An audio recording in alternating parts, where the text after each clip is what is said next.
Thank you for joining me, Sheikh Imran Hosein. Welcome to the show. Thank you so much. I'm honored to be once again on your show. Well, I'll get straight into it. You literally are pioneering this entire field of Islamic eschatology. You've talked about Mahdaviyyah being something which the Ahl al-Tashayyu have done, and the Ahl-Sunnah have, of course, got their own hadith which talk about Imam al-Mahdi, and the mentions of Christ are all there. But tell me a little bit, first of all, about your journey, your personal journey in pioneering this. I got a PhD scholarship to study international relations at the Graduate Institute of International Studies in Geneva, Switzerland. And I arrived there in 1974, and within 1 year, I was at the top of the class, first on the row on my way to the PhD. That's how fast I was. And I chose the director of the institute, Professor Jacques Fremont, as my thesis director. But I chose a topic in Islamic eschatology, not knowing Islamic eschatology. It was post-Caliphate Islam and the search for a new Islamic public order. Professor Fremont said to me, Imran, I will be your thesis director, but you must search the world of Islam to find a scholar who has expertise in the subject, and we'll invite him to join the team directing your thesis. I then searched the world of Islam, and I could not find anyone. Why? Because my thesis was in Islamic eschatology, namely the study of the end time.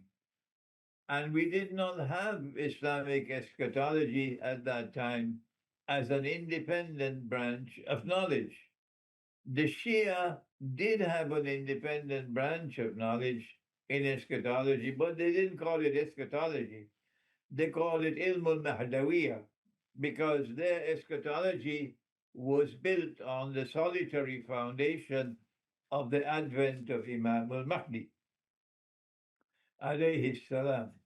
And the Sunni world studied eschatology as a branch of Hadith. So I am happy that I left Geneva without defending the thesis, because I would have been embarrassed today. I had no knowledge of Islamic eschatology in 1974. Well, I then spent the next 25 years or more to pioneer Islamic eschatology. And it was not until 2001, 25 years later, that I was able to publish my pioneering work in Islamic eschatology, Jerusalem in the Qur'an. However, although this was a pioneering work in the subject of Islamic eschatology, and although it has received a tremendous welcome from the masses of Muslims around the world, not only Muslims, but non-Muslims as well, the world of Islamic eschatology, the world of Islamic scholarship, both Shia and Sunni, no difference, have been completely silent up to now on my book and all the other books on Islamic eschatology. They seem to be in an intellectual and methodological quandary, how to understand me and how to respond to me. And perhaps you can give them another 25 years and they still remain silent. This is the sad story of my pioneering effort in Islamic eschatology. However, this pioneering effort is bearing fruit. My last book, which has just been published, is The Qur'an and Russia's Destiny. No one has ever written on this subject before. Okay. The Qur'an and Russia's Destiny. And this book is going to be launched in Moscow. This book was written as a result of the request of Russian Foreign Minister Sergei Lavrov's request. I met with him for dinner on a small group, about 15 of us, for 2 hours. And as a result of my conversation with him, he asked me whether I could write on the subject. I guess he was expecting an essay, about 10, 15 pages. But I did that nothing more than that. I went on for the next 5 months to write this book, The Qur'an and Russia's Destiny, which is Islamic eschatology par excellence. But although my eschatology is producing fruit, the world of Islam seems to be in a methodological quandary how to respond to me. How interesting. I mean, there are so many angles to approach this. I mean, I'd chosen the theme of Islam and Christianity and to look at where the commonalities were, or because the little research that I'd ever done made it very clear that at some point the people of Rum and the Islamic world would come together within this scenario. And in a world where, of course, there's so much division and there's like the danger of the Great War looming, the threat of conflict on all sorts of levels being engineered or otherwise, how does this eschatology, or the Islamic eschatology, converge with Christian eschatology? I mean, did you do research within on the Christian front as well, simultaneously, to understand where they're coming from? I made a choice as a scholar, a scholarly choice, many years ago, not to comment on Christian eschatology, not to appear as a critic of Christian eschatology or an analyst of Christian eschatology. The only time I would refer to Christian eschatology is when I had no alternative. I had to do it. I did that because I felt it would be more productive and more respectful to allow the Christian to explain his eschatology.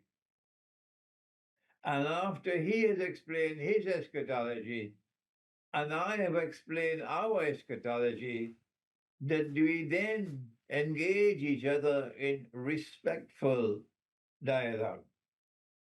There is no debate to be won. And then we jump up on the table, clapping our hands. We won the debate, like monkeys. That is not my style. That may be others. They love, we won the debate. That's their way, not mine. And because I adopted this respectful way of dealing with the Christian world, I am now living to see the fruits of it, that the Christian world is now responding to me, not the Christian world that follows Santa Claus. I'm talking about the Christian world that follows Jesus. The Christian world that follows Santa Claus, a man can marry another man and get a marriage certificate. Santa Claus taught them that. But the Christian world that follows Jesus is different. And this world is fighting, waging war on that Christian world. The two Christian worlds are at war in Ukraine. And they're waging war on that Christian world, which is more faithful to the truth, while this one is more bogus. So I have found from that Christian world, which is led by Russia, I have found a more friendly, a more positive response to my eschatology than from Washington and London and so on. And the methodological quandary in which they are is that both our world of Islamic scholarship and their world of Islamic scholarship have problems in methodology. Well, and for us, it's easier to solve the problem. My teacher of blessed memory, Maulana Dr. Fazlur Rahman Ansari, qualifies as the most eminent scholar, eminent student of Dr. Iqbal. Dr. Iqbal left the world with this statement: that we want a reconstruction of religious thought in Islam. That is his lasting statement before he died. A reconstruction of religious thought in Islam, because Iqbal realized that there was deficiency and defects in our methodology. And the house we had constructed was a broken down house. He was not impressed by it. Iqbal said the world of Islam stopped thinking 500 years ago. It's there in his book. Yes. The Well, reconstruction of religious thought of Islam. he, My teacher was the most important student of Iqbal to respond to his request for that reconstruction of religious thought in Islam. My teacher was Maulana Dr. Muhammad Fadlur Rahman Ansari, rahimahullah. And the most important thing of all that he did in reconstruction is to remind us, remind the Sunni world and remind the Shia world that the Quran has come to deliver absolute truth. Absolute truth. well, And therefore, the Quran must be accepted without question. this is all very good as a context for people. I've got a little idea. I mean, I've read a little bit of, for instance, Alexander Dugin, and you talked about the Russians, and we discussed the idea of Christianity. You've now dissected that into two forms of Christianity, which are at war, which is something we'll pick up later in the program for sure, because there is an ideological difference in the way it seems people like Putin and Alexander Dugin or Mr. Lavrov, the way they operate and the values and the traditions they seem to stand for, and those that are in the West, or certainly the American form of Christianity, which seems to be very Zionist leaning. So that's something to explore. But I think it's probably a good time to actually talk about some of the fundamentals. I mean, I understand from most of the Sunni and Shia predictions of the end of times, so this reference to the Mahdi and to the Messiah, there's a lot of overlap between Sunni and Shia, in terms of the predictions. There are 4 or 5 that are guaranteed within the Ahl Tashayy that talk about, the Sufyani, they talk about, the Imam Mahdi's arrival, Dajjal, all these ideas are out there. There are other characters like the Yamani they mention, the Khorasani. There's there's a set of fixed events that they think are absolutely going to happen, and then there are others which are not necessarily fixed and could be changed by the divine. So, from your perspective, what are the fundamentals of the signs, if you like, of the return of the Mahdi, and where does Jesus Christ come into all this? Well, first of all, we're going to have to postpone my response on this critically important subject of the methodological quandary which faces the world of Sunni scholarship as well as Shia scholarship. And I was attempting to explain that from what came from my teacher, Maulana Fadlur Rahman Ansari, rahimahullah, because the beginning of his response is to teach that absolute truth is in the Quran. The Shia world need to be reminded of that absolute truth is located in the Quran. The Sunni world needs to be reminded of that absolute truth located in the Quran, but there's so much more left in the discussion on methodology. If you are to be able to use the Quran to explain the world today. But we'll have to postpone that discussion because you have now turned to the subject of the timeline of events which will occur in the end time, in which, according to the Shia, the most important, by far, the most important event remaining to occur in history is the advent of Imam al-Mahdi. I went to Moscow for the first time in 2013, and Iran had preceded me in Moscow long before I went as a Sunni scholar. And when I went to Moscow and I met with the Russian Orthodox eschatologists, I found to my surprise, for me it was a surprise, that Islam, according to them, was one in which the most important event remaining to occur in history is the advent of the Imam al-Mahdi. Right. And I was surprised because that is not correct. And of course, I have to be polite with my brother, the Shia, because they are my brothers. We engage in respectful dialogue. The most important event by far, which comes from the Quran, not the Hadith, the Quran, to remaining to occur in history, is not the advent of Imam al-Mahdi, not at all. It is the return of the Messiah. The Messiah was promised to the Israelite people. Allah made a promise to them. And the Messiah came. And the Messiah was Nabi Isa alayhi salam, Jesus, the son of the Virgin Mary. And there's only one virgin who ever gave birth to a son. There'll never be another one. And he came and he left.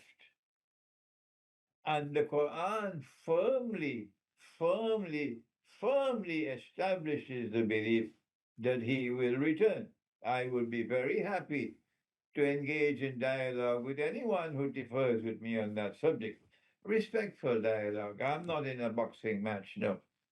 So I was surprised. I had to now tell the Russian eschatologists, our view is different. And when I gave them our view, that the most important event remaining to occur in history is the return of Jesus, they were very pleased to hear that. They were very pleased because that was the same thing that they believed in. Yes. However, the advent of Imam al-Mahdi is of pivotal importance. Pivotal importance. Why has Allah, in His wisdom, why has He ordained that an Imam al-Mahdi will emerge at the end of history? Answer. Why did Allah teach the Quran to Nabi Isa alayhi salam? This is there twice in the Quran. That Allah taught the Quran to Nabi Isa alayhi salam. So Christ was taught the Quran. In the Quran, Allah has twice said it. If no one knows it, don't blame me for that. Blame yourself. You don't study the Quran. Twice has Allah said in the Quran as He taught the Quran to Jesus. So why did He teach the Quran to Jesus? Answer is because Jesus has to come back. That's why. You need only 2 peanuts worth of common sense to understand. Because Jesus is going to return one day, Allah taught him the Quran. So if Jesus is coming back, and if Jesus is taught the Quran, but also in addition to being taught the Quran, the verse twice says he was also taught the Torah and taught the Gospel. And in between the Quran on one side and the Torah and the Gospel on the other side, Allah gave him wisdom. Allah sent the Quran to people who think. But we have stopped thinking. Iqbal was so correct. We have stopped thinking. If you think and you study this verse, you will see why Allah taught him the Quran and taught him the Torah and Gospel and put wisdom in between. Answer is because when he comes back, he's not coming back only to his ummah. He's also coming back to perform a function with this ummah of Muhammad alayhi salatu wasalam. For that reason, he needed the Quran. And because he's between 2 ummahs and therefore 2 Khilafah states, one in Mecca led by the Imam, one in Jerusalem led by him, which will be the ruling state in the world. And he has to be between these 2 as the supreme legal thinker, the supreme law advisor and judicial ruler.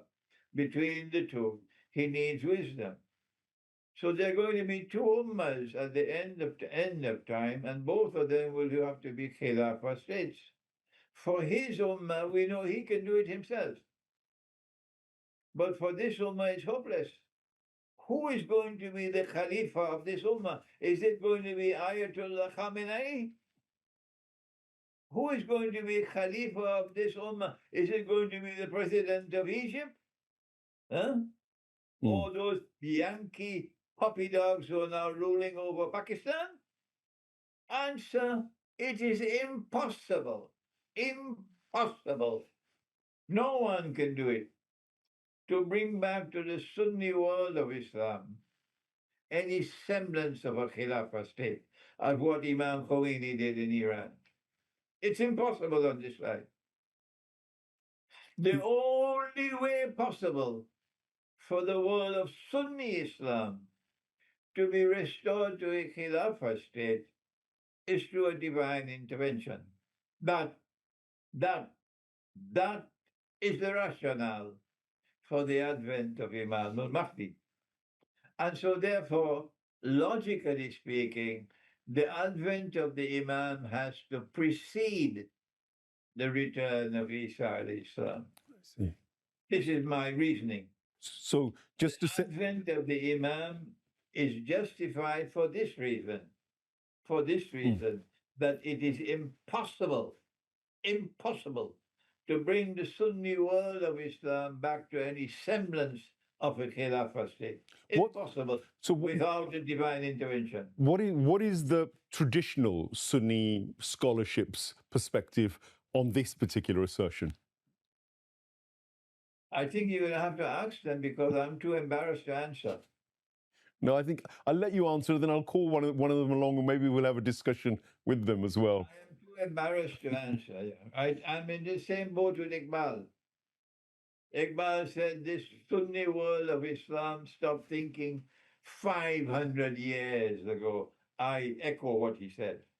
Well, the doors of Ijtihad were closed a long time ago, that much we know, but thinking about how you survive in a modern era, of course, especially within the light of this eschatology and wanting to know, what the signs are, what will happen, so that you could align yourself with the good. Because I guess one of the things that, whether you're Muslim or Christian, you don't want to end up on the wrong side of this eschatological, analysis. I mean, there is the dark side, of course, that we now have to mention, because along with the notion of Imam Mahdi and the Messiah coming, Jesus Christ, there's also Sufyani and Dajjal. What's your take on the Sufyani and the Dajjal? I have never even mentioned the name Sufyani. I do not comment on Sufyani. I will only take those hadiths which I feel some measure of an assurance that I understand. The rest of the hadith, I leave it to those more learned than myself. Let them comment on it. Don't comment. So yes, I can comment on Dajjal, but I can't comment on Sufyani. Sure. Yeah. So the Dajjal, he precedes the Mahdi and Christ. Is that the way it works in Islam? And then where does the Dajjal or the Antichrist within the Christian tradition come in? Answer: the Antichrist is Dajjal. The Christian Antichrist is Dajjal, the false Messiah. Answer: he wants to impersonate the true Messiah. And in order to impersonate the true Messiah, he has to rule the world from Jerusalem. In order to rule the world from this Jerusalem, he has to employ the most sophisticated deception you could ever dream of. That's why he got the name Dajjal. Among his most dangerous deception, through which he eventually gets to rule the world, is his capacity to enslave mankind. And that's where we are heading. Neither the Shia world of Islamic scholarship nor the Sunni world of Islamic scholarship, and least of all that miserable state called Pakistan, ruled by Yankee puppy dogs, none of them understand how he's moving incrementally towards enslaving all of mankind with a bogus monetary system. A bogus monetary system and a bogus and deceptive banking system. I have been to Iran several times. I have met with the Ayatollahs, and only two Ayatollahs. One, may Allah have mercy on his soul, a very noble, oh, what a noble man he was, Ayatollah Shirazi. I met him in Qom, and such a humble man, and such a brilliant man who understood the subject of riba. And me, I will take hours and hours and hours to explain the subject. And this man sat down with me and with two jugs, one with water and one with lemonade. And in 10, 15 minutes, he explained the subject of riba in such a way that was so beautiful. May Allah have mercy on his soul because he's passed away now. That Ayatollah understood the danger of riba that Iran does not understand. And an Ayatollah bin Asadi in Shiraz, and he had no qualms in talking to me and saying to me about the Iranian rial and the Iranian Toma. He said, this is the heart of all the evil of this country. The very heart. And then I met some of the most advanced Ayatollahs in Iran. And speaking to them on the subject of money was like speaking to a stone wall. They had no knowledge of the subject, and their minds were blocked from the subject. And so many Ayatollahs were saying to me, Sheikh, you must meet with the Rahbar, the Ayatollah Khamenei. Sheikh, if you go and speak to him and explain to him that this paper money is bogus, it's fraudulent, it's haram, then he can change the whole system in Iran. Yeah. I said, I'll never do such a thing. Well, this is touching on what I think could be linked to the Dajjalic system, because Dajjal, on the one hand, from the eschatological little I know, he is a physical character. He's a being. He's a person, an individual. Some even describing him as having a one eye, and there are all sorts of descriptions that are linked to him.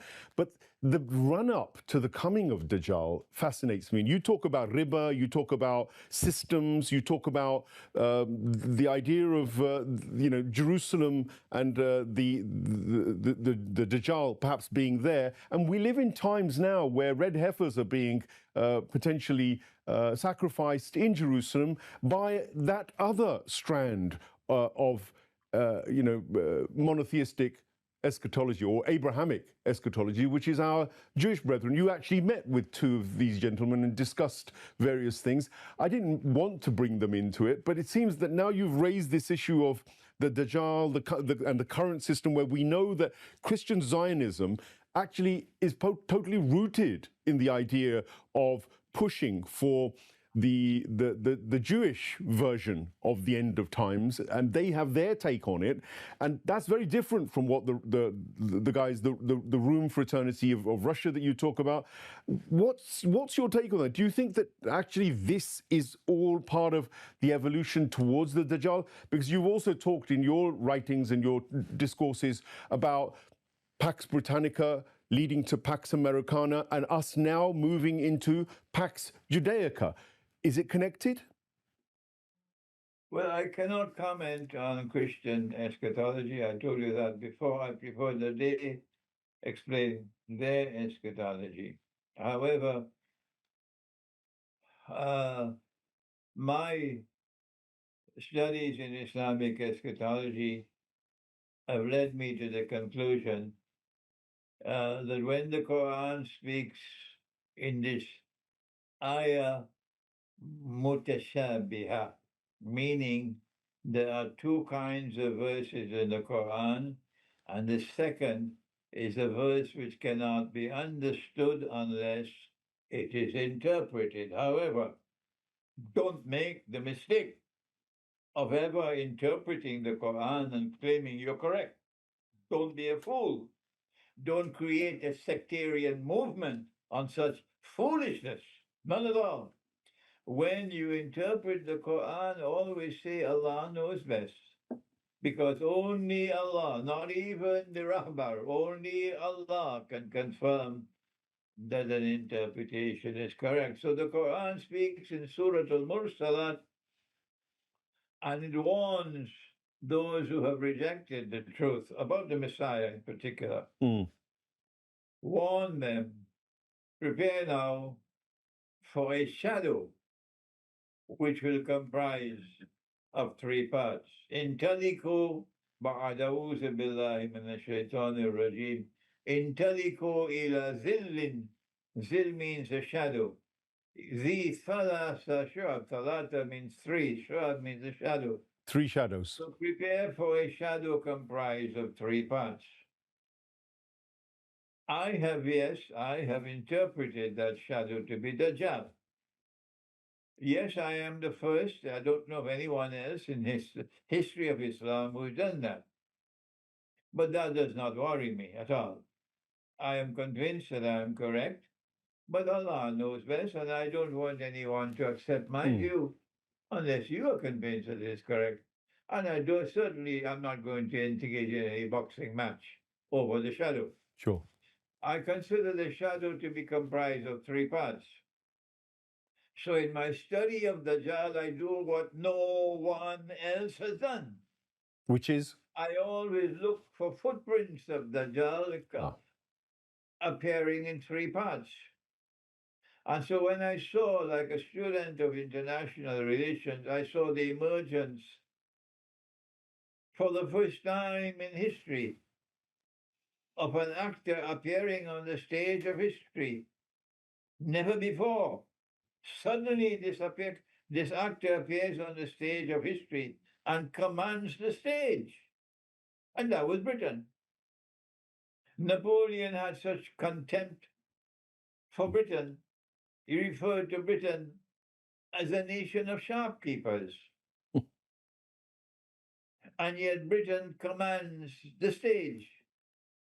By 1914, when the First World War took place, can you imagine that this little island, a nation of shopkeepers, commanded the seas of the world? Yes, incredible.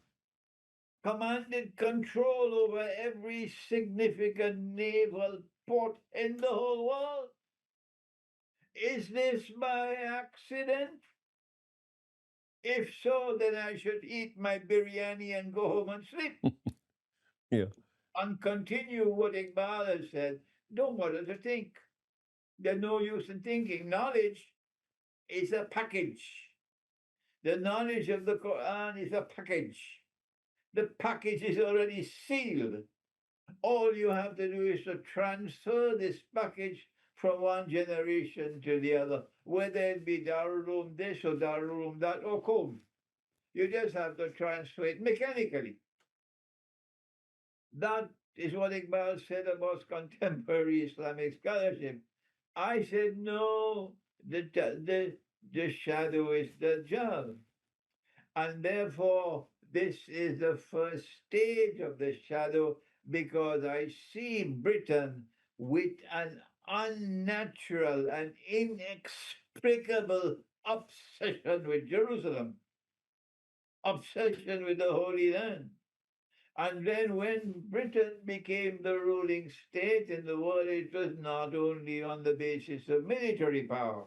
A military power which had at its foundation a scientific and technological revolution on which I could speak for some time. But we don't have that time. No.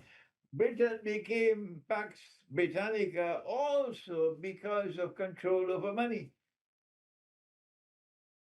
Removing gold and silver from the market and replacing it with paper, parading as money with a fictitious value, paper money.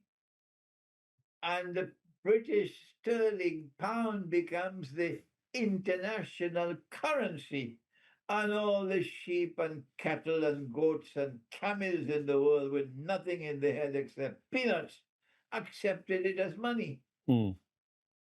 That was the first stage. The first shadow. Stages of the shadow. And then, as a student of international affairs, I saw the mysterious movement of Pax Britannica to Pax Americana.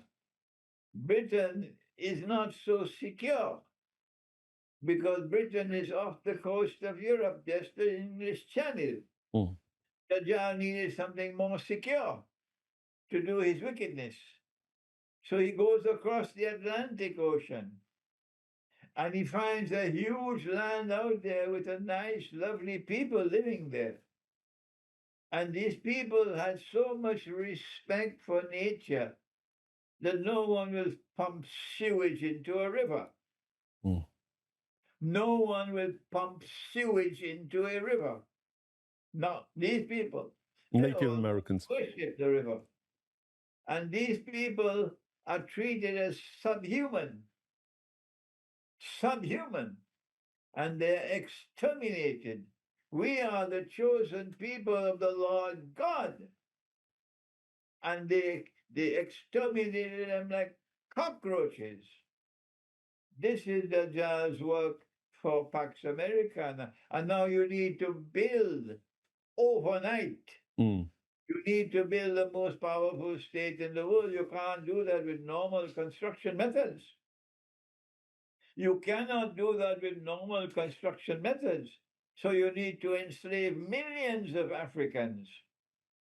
Millions of Africans have to work as slaves to build America overnight into the most powerful state in the world. Mm. You need slaves to build your new country. Sure. And then the United States of America has a US dollar which replaces the sterling pound.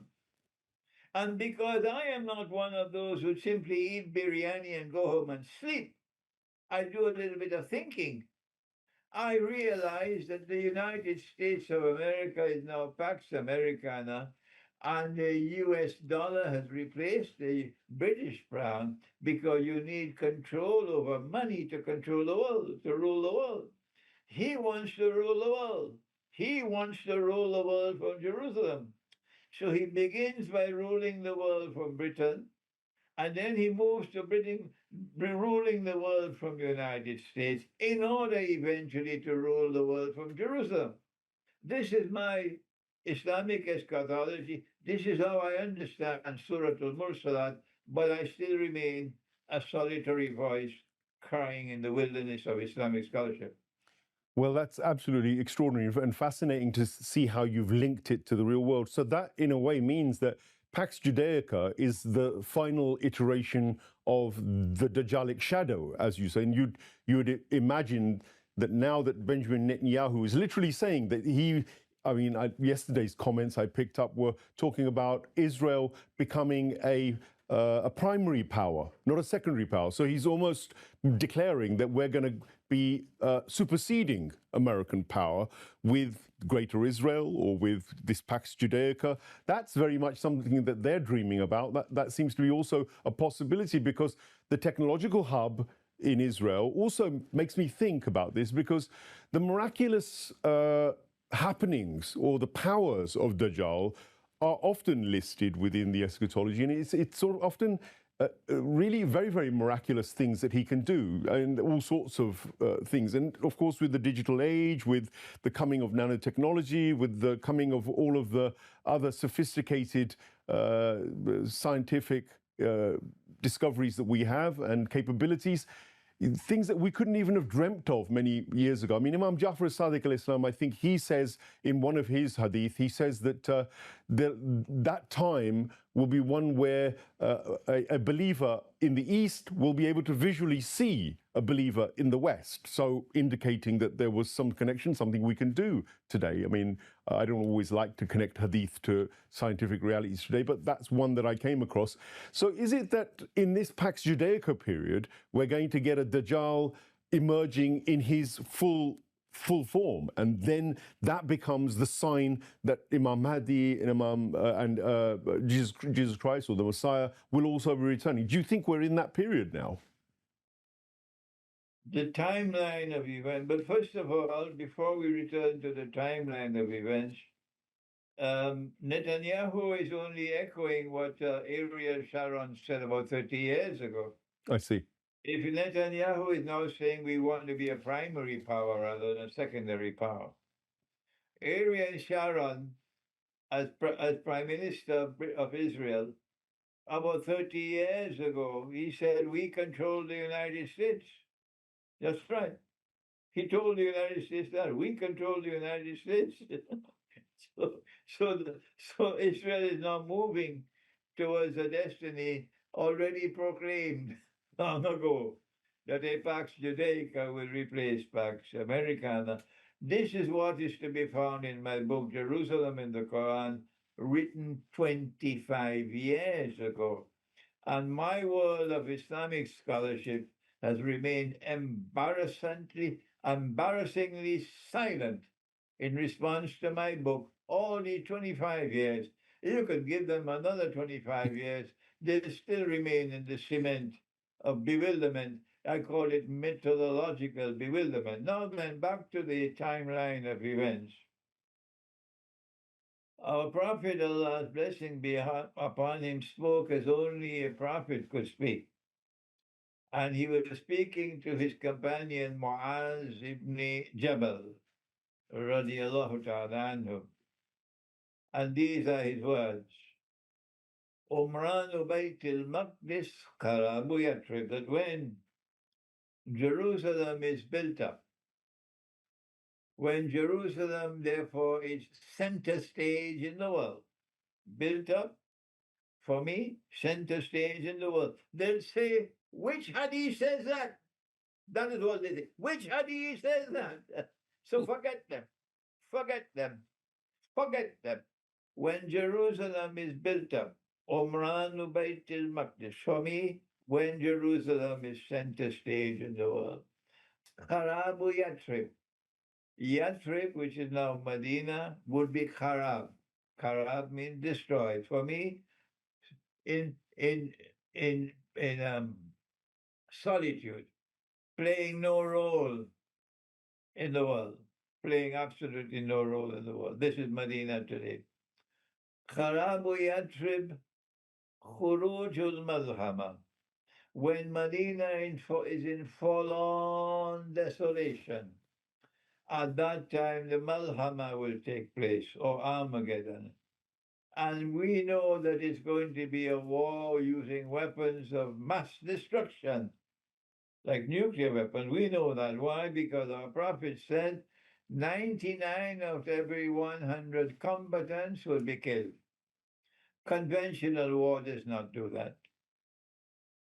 Then he went on to say, Khuruj al-Malḥama, Fathul Constantinia, that when the Malḥama takes place, or Armageddon, the next event to occur would be the conquest of Constantinople. By who, Sheikhna? A Muslim army. لَتَفْتَحَنَّ الْقُنْسْتَنْتِنِيَّةَ. You will most certainly conquer Constantinople. وَلَنِعْمَ الْأَمِيرُ آمِرُهَا وَلَنِعْمَ الْجَيْشُ ذَلِكَ الْجَيْشُ. And he praised the commander, and he praised the army. Now then, the conquest of Constantinople, prophesied by Prophet Muhammad alayhi salatu wasalam, is a conquest which will take place after the Great War. The whole of mankind, except the Turkish people, all of mankind, except the Turkish people, and those in the Balkans who worship Turkey, all of mankind know that the Great War has not yet taken place. I can't do anything for the Turkish people, whether they're on the secular side or on the Ottoman side. Both of them, I can't do anything for them. Let them remain where they are. A hopeless people. The Great War will take place, and then after that, one hadith says 7 months, the other says 7 years. After that comes the conquest of Constantinople. So the two most important cities in the end time are Jerusalem and Constantinople. Mm-hmm. These are the two most important cities in the end time. Constantinople is important because of the relationship that must exist between this ummah and this ummah. The ummah which follows Muhammad والسلام, and the ummah which follows Jesus. Therefore, the Muslim world and the Christian world. These two ummahs have to come together in friendship and alliance in preparation for the return of the Messiah. And the key city in that reconciliation and friendship and alliance between the two ummahs is Constantinople. Mm. Because when a Muslim army conquers Constantinople, then we will return Hagia Sophia to those to whom it rightfully belongs. And Sultan Erdogan cannot stop it. Tell that to him for me.